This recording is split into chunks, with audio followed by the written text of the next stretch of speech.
8 hit stop techniques.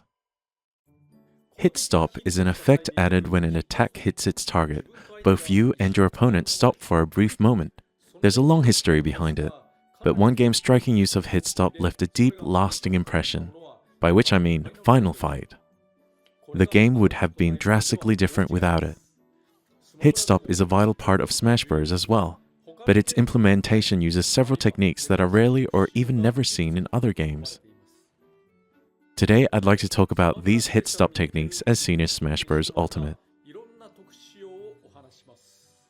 Look at me spilling trade secrets. As a general rule, hit stop in Smash Bros. Is never just a stop. There's always a bit of a shake, too. It does still work as a hit stop if all you do is stop movement, but I like to be a little more particular about it. Technique 1. Make the receiving character shake more.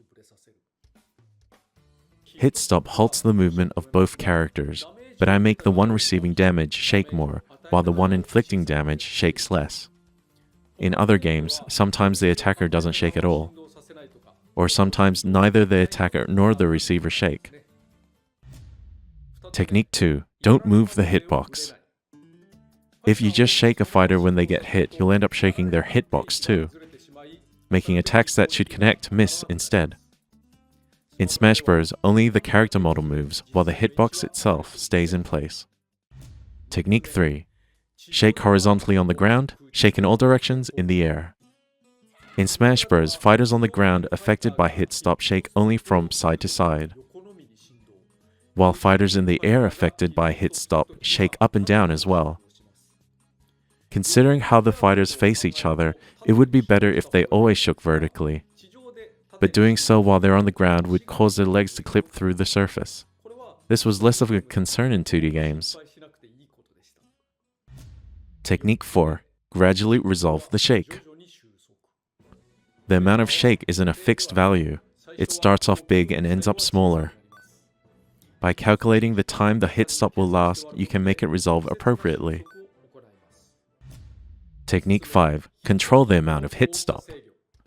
In Smash Bros., the stronger an attack, the more hit stop it inflicts. But I also apply a multiplier to that. Take Marth's smash attack, for example. The base of his sword does less damage, so there's not as much feedback, but the tip of his sword deals high damage, and bam, you really feel it. This isn't just a difference in attack values, but also the multiplier taking effect, making each hit feel even stronger than the damage dealt. Even on moves that deal the same damage, Ryu's hit stops appear bigger while Kazuya's hit stops appear smaller. This is done to more closely match their original games. Technique 6. Interpolate into the damage pose. In many games, the receiving character freezes in place during hit stop. They snap to one pose. In Smash Bros. Though, several interpolated frames transition the character to the damage pose when they take a hit. They don't freeze where they are, and they don't snap straight to the damage pose. Instead, the motion is smoothly blended across 4 or so frames, giving a fluid, satisfying result.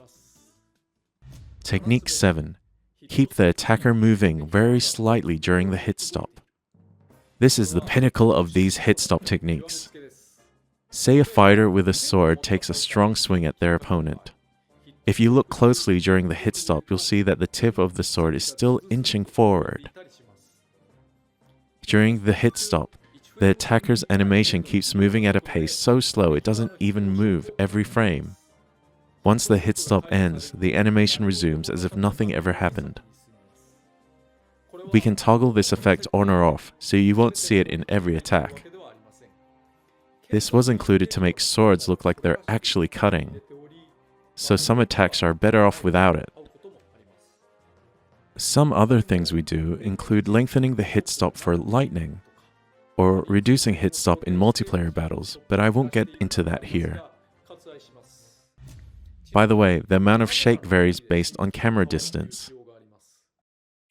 When the camera is pulled back, characters will shake comparatively more than usual. This way, the impact will look and feel the same regardless of whether the viewer is near or far, but Well, I think you get the idea, right?